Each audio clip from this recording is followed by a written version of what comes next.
Hello, everyone. Welcome to episode 2 of my podcast. We've made it to 3 whole episodes. I know it's only episode 2, but I've done 3 because I did an episode 0. It's weird. Let's just move on from that. Welcome, everyone. It's been another pretty busy week news-wise, so there's a lot to talk about. Some of it controversial, a lot of it mostly positive. I try to, with this podcast, I really don't want to focus on too many negative things because it just depresses me. I get quite easily overwhelmed these days by all of the crap that's going on in the world, and I don't think I really need to add to it. But there's a couple of things that we'll touch on. But other than that, a lot of really exciting gaming news. Not so much movie news this week. I didn't really get a chance to watch anything, so it's pretty much just all gaming. Although there is a pretty good bit of TV news, so we'll get onto that shortly. But yeah, hope everyone's had a nice week. So yeah, I think we'll get the big news out of the way first of all. That is all over Twitter right now. For better or for worse, Final Fantasy 16 has had some press interviews very recently. I think IGN was one of them, asking the devs about diversity and representation in 16. Just purely looking at the trailers, there doesn't seem to be many, if any, people of color, for example, and they're just asking why. What was the thinking behind that? And I'm going to be honest, the reasons that they came out with, I don't really think were very good reasons. I would love more diversity, especially in a series that is trying to, it's huge. Final Fantasy is massive. And Square have come out recently and said that they want to, really appeal to the wider world market, not just Japan. So it's an odd decision, but I also, while I do want more diversity, I don't want it just to be, oh, we've included this character just to tick a box. I want the creators to really have passion about the characters they create. I want them to feel confident in writing them well. If they didn't feel they could do that for whatever reason, I don't know. Maybe I'm naive. I don't like to believe that they're outwardly racist to anyone. Japan is its own thing. I can't really speak for Japan. I've never lived there. I can only judge based on the games I've seen, and they definitely aren't the most diverse video games. Final Fantasy has had some characters over the years like Saz, Barrett, Fran, Kiros. It's not like it's just purely whites in these games. However, how you feel about those characters is going to differ from different people. Like, I personally love Barrett, especially in the remake. A lot of people had issue with how he was portrayed. Whether or not it's because it's a Japanese guy writing them, I don't really know. But it's a really touchy subject, so I'm not going to go on too much about it. If you want to join a debate or get heavily involved in that, it is all over Twitter. Again, for better or for worse, a lot of good points being made, a lot of not so good points in my opinion, but at the end of the day, I'm still super excited about Final Fantasy 16. It is a point of contention, but if that's the vision they had for the game, I'm still all for it. But again, my hope, I don't know, maybe I'm just really naive. My hope is that eventually no one will care what color your skin is, or what you identify as, or what gets your rocks off. I want characters or people in general to be judged based on their actions. And so yeah, the reasoning that it was, it's based on medieval Europe didn't really make much sense, because medieval Europe, if you do a little bit of research, was quite diverse. Now, admittedly, not nearly as diverse as modern day Europe, for example. But still, it is a little bit of a weak argument, I'd say. But do I believe they're racist? I don't think so. But again, I'm sure many people will disagree with me on that one. And yeah, Twitter is ablaze right now. But also in those interviews is stuff I'd like to focus on, which is the positives. It is 95% done. Apparently, it's very, very close to completion, which is awesome. And they've hinted that the release date might be sooner than we anticipate. I believe it's still on track for summer 2023, but they've said that we might be surprised when that's revealed, and they plan to reveal it this year. So we're in November now, so there's not much time left. And if that's the case, I'm very, very excited to see an actual release date so I can start getting more excited. There's a couple of other highlights from the interviews as well. I think they're going to be releasing a demo, which I'm not surprised at all because Square seem to just really be into the demo business these days, which I think is great. It'll give people a chance to try the game before spending their hard-earned money on it. So that's going to be closer to release, though. So probably a ways off, but still, it's nice to know that there will be one coming. A couple of other things, like they've said that while the game has a number of different countries, we're not going to be necessarily going to all of them, which at first I was like, oh, that's a little bit disappointing.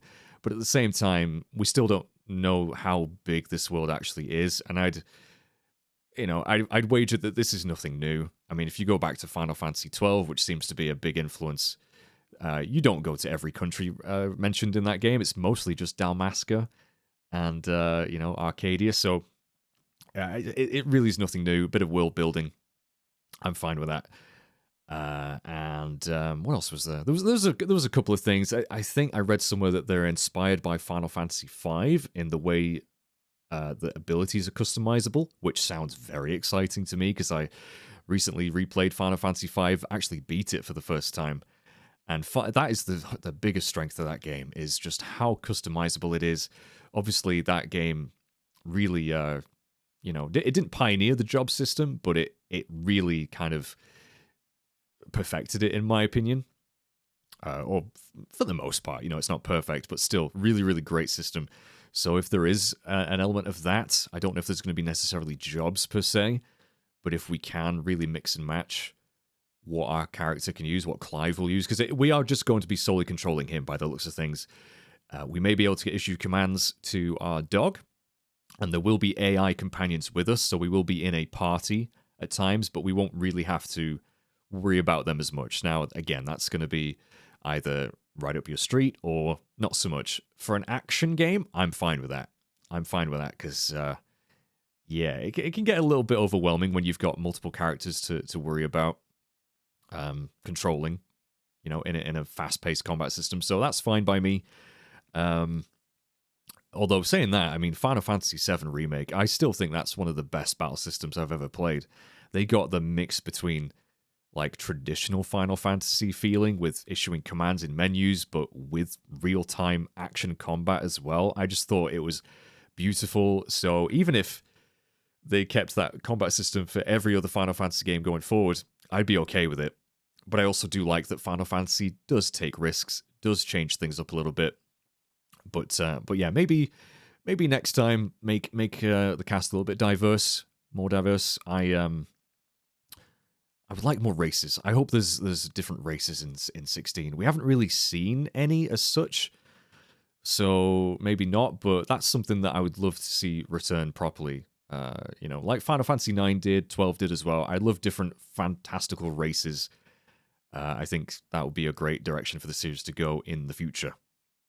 But yeah, I mean, I'm just so excited for Final Fantasy. It's one of my favorite series of all time. I might be slightly biased and more willing to overlook some of the flaws in the design principles and philosophies, but I really am still very excited for it, and can't wait to see more and maybe get another trailer by the end of the year as well, by the sounds of things. So that'll probably be when we get the release date. I don't know if it's going to be at like the Game Awards or some other thing. Apparently, we're going to be getting some Dragon Quest trailers as well. I've heard rumors that they're planning something. Maybe we're going to get some Dragon Quest 12 news. Dragon Quest 3 remake we haven't heard of in ages, so I really hope we get to see some more of that. Maybe a release date, that'd be great, but I'm not getting my hopes up too much because we've still got Dragon Quest Treasures to look forward to in December. I really hope that game's good. And I do plan on covering it on my YouTube channel eventually. Well, not eventually. I hope to be able to do it at release, but we'll see. I'm just so busy right now. I am doing way too many games. I think we can all relate to playing too many things at once, probably. But man, I am. We had Harvestella release. Square graciously sent me a copy of that, and I played the demo. It seemed like something I would really enjoy. and playing the full game now. I'm having an absolute blast with it. I've no idea if it's going to be received well. Reviews are not out yet, as far as I'm aware. I think most of the reviews that are out are kind of early impressions from the demo and stuff. And they have updated the game. They've made the days longer, improved the fishing.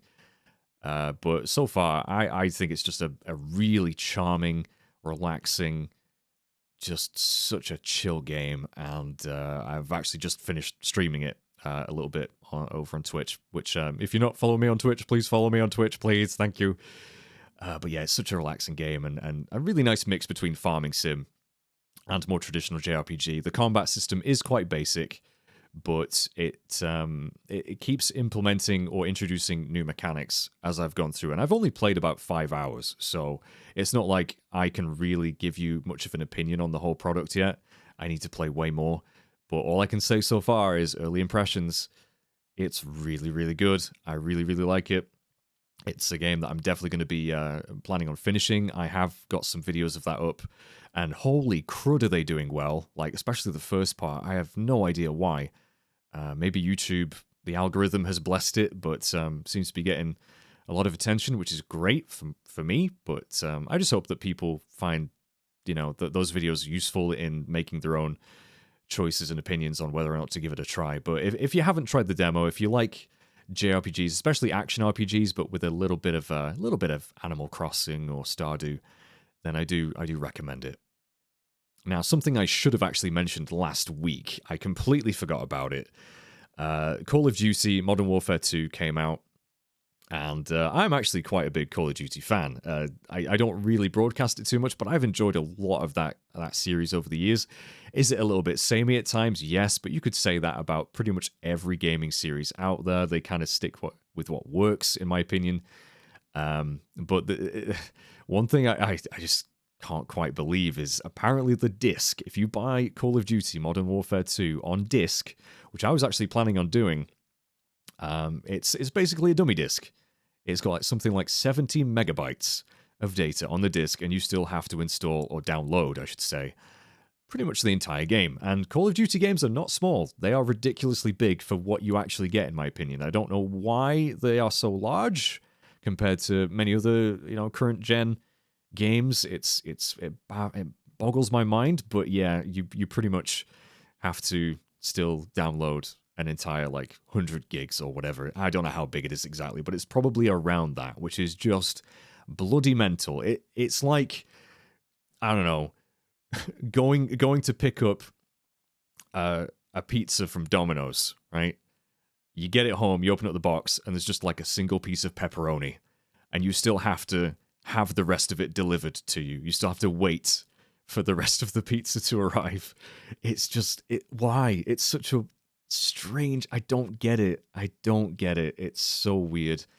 So, yeah, I probably will just go digital on that, because apparently the disc is basically worthless. Although I won't be getting around to that anytime soon, because like I said, I am absolutely swamped with games. I'm still playing Star Ocean, which is really, really fun. I haven't managed to play that as much as I would have liked, but so far that is really keeping my attention very well, which is a good sign, because usually within the first 5 or 10 hours of an RPG, I kind of know if I'm going to finish it or if I'm going to really like it. And I think Star Ocean has passed the test, basically. There's some issues with it, like camera. The camera's my biggest problem with the game, and some slight performance issues as well. But overall, really super fun. But in other gaming news, God of War Ragnarok is right around the corner. I believe it's getting absolutely rave reviews, as expected. I really, it would have been a huge shock if it turned out to be even just slightly mediocre or below expectations, but by all accounts it's a masterpiece, and I would love to play it. I just haven't finished the first one yet, or the 2018 one I should say. So I got right to the end, and for some reason I stopped. I have no, does anyone else do that? I don't know what it is with me. I think it's a habit that I developed as a kid. When I couldn't get every single new game that came out, I would want them to last. I wouldn't actually want to finish them, because then I would have nothing else to play. You know what I mean? So I don't know if that's still something ingrained in my brain. But yeah, I hope everyone who's going to play that will enjoy it. I'm sure they will. I yeah, it looks stunning. The trailers have really impressed me, but of course, the production values from Santa Monica Studios are immense. First party Sony. I gotta say, I mean, Xbox really needs to up their game in 2023. I have high hopes for the Fable reboot sequel. I don't really know what it is. They need some strong first party games. I don't think they've really had too many as of late. In fact, the last one I remember being a huge deal was Halo Infinite, and that was like a year ago now or whatever it is. So yeah, let's hope that we get some good exclusives out of Xbox, because I like all platforms. I try and play all platforms if I can. I know that's a luxury that not many people have, sadly. But I root for everyone. I think competition is what drives the industry forward. If one company was just making nothing and making crap games, then the other company wouldn't really have to try very hard, would they? So yeah, I think Starfield, I think it's called Starfield, the new Bethesda game. As far as I can tell, that's going to be Xbox exclusive. And yeah, pretty much Fallout, Skyrim in space. Very excited for that, as much as Bethesda have had a little bit of a shaky record as of late. But it just goes to show, I think every gaming company out there, CD Projekt Red, Square Enix, they make mistakes. I think you can still get excited about their games, though. Even more extreme examples like Blizzard, they've had a lot of controversy lately. I want them to be better, I do. But I think we have to still remember that there are a lot of decent people making these games. And I think it should be, video games should be celebrated. They are an incredible achievement if you think about all the work that goes into them. So again, that's why I tend to try and be on the positive side of things initially, unless something's absolutely terrible. I want to give them the benefit of the doubt, because these things are so... I cherish them. Video games are my life. I couldn't do without them. So yeah, but yeah, God of War, Ragnarok, I'm sure that's going to be fantastic. PSVR 2 has been announced for a February release date, and we've got a price, at least in the UK. It's going to be 550 British pounds, which is quite expensive, more expensive than a PS5, and that's a big meme right now, is that the PS5 is just an accessory for the PSVR 2.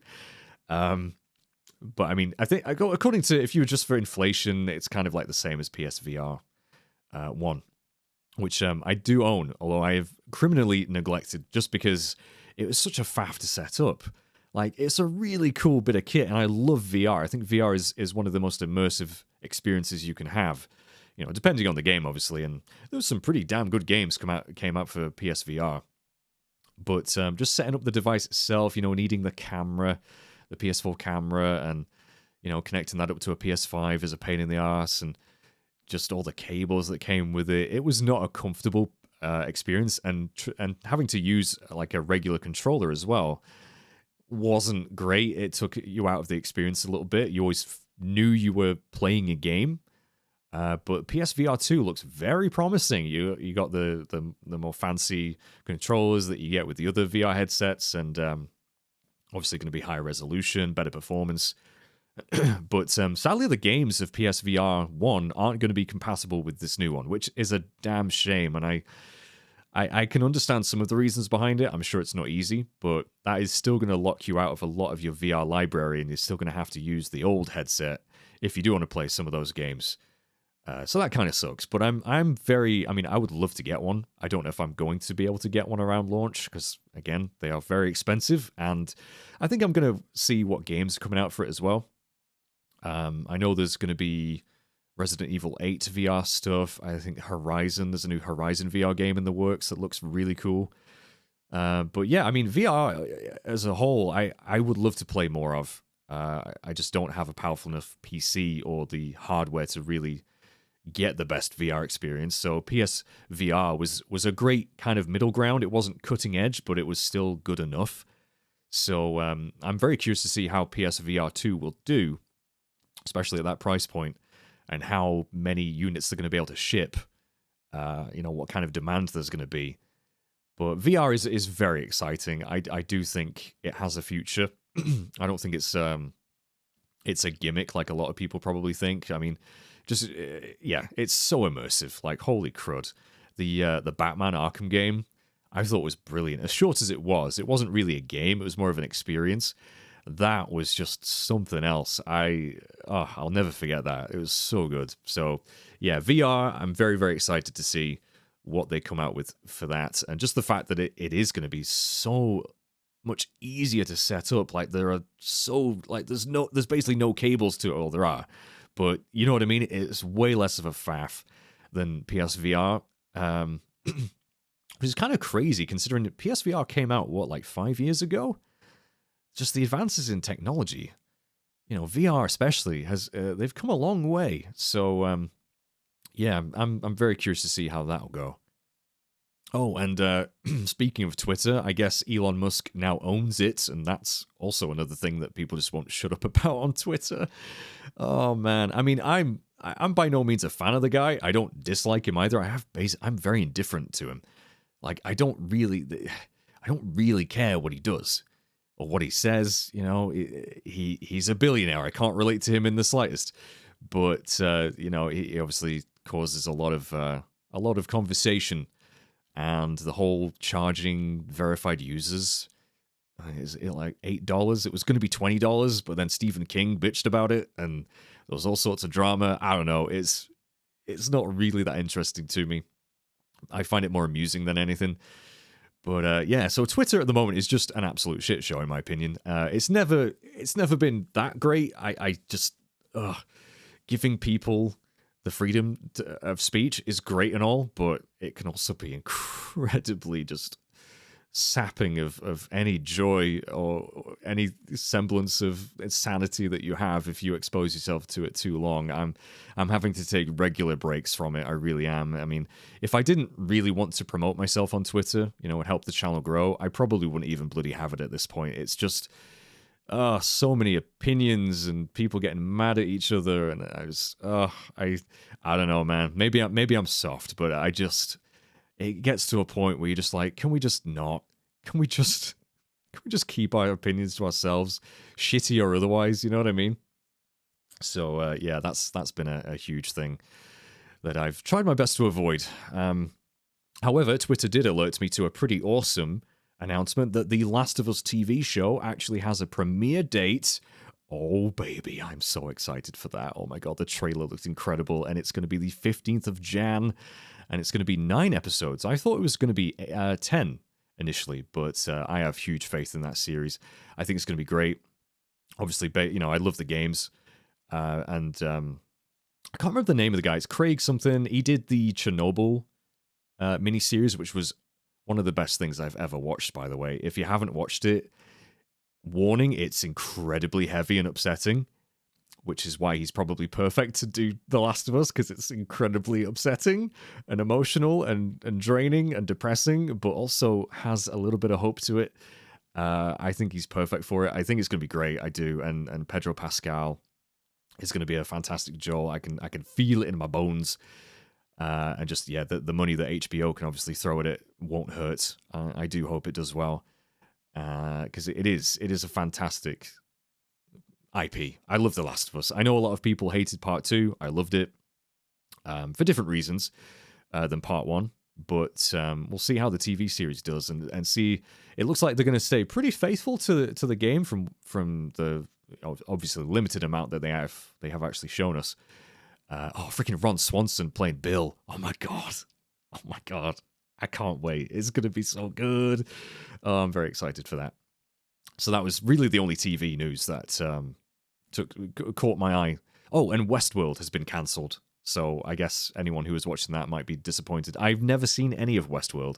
A friend of mine super into it. A couple of other friends of mine not so into it. They liked the first season. They thought it kind of trailed off a little bit.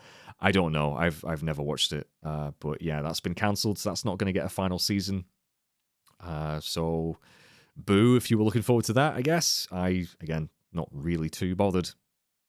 So yeah, what I thought might be fun to do is just kind of say what I've been like watching on YouTube. Maybe every week, just kind of say what I've been, because I go through phases of just binging certain types of stuff on YouTube every week. It changes quite a lot. At the moment, I've been really on a Total War kick. I remember playing Rome Total War. I must have spent hundreds of hours on that game as a kid, playing it on my crappy little Acer laptop with 256 megabytes of RAM. I could barely run the thing, but boy, did I love it. And yeah, I just started watching some playthroughs of that. Many a True Nerd is the channel I've been watching. I've only just found him. He's apparently quite big. He's got over 500,000 subscribers. And I've just been watching some of his Rome Total War stuff, Medieval 2, and that's been pretty fun. I've been really tempted to start a playthrough of Rome Total War. I own the original on Steam, but it's a bit of a pain. It won't run properly in windowed mode. At least I can't get it to run properly in windowed mode. So I have to play it in like full screen, but because my monitor is freaking super ultra wide, it kind of doesn't look great on it. So they do have the Rome remastered, which I was tempted to pick up, but I probably shouldn't be picking up any new games right now. I've got enough on my plate, but yeah, love the Total War games. I'm terrible at strategy games, so watching someone that kind of knows what they're doing is quite fun. Same with like Crusader Kings 3. I watched some playthroughs of that, various people. Just as background noise more than anything, just to have on. But that's kind of what I've been watching lately. I've been meaning to get around to checking out the Dharma series on Netflix because I've heard some good things about it. I've heard it's very messed up, obviously, considering the subject matter, but I haven't got around to that yet. That is on my list, though. But I still haven't gotten around to watching any of House of the Dragon either. That's going to have to be binged at some point because I love Game of Thrones. I bloody love Game of Thrones so much, and I've heard great things. I've heard great things about the whole series, and more dragons. You can't go wrong. Freaking dragons make anything better.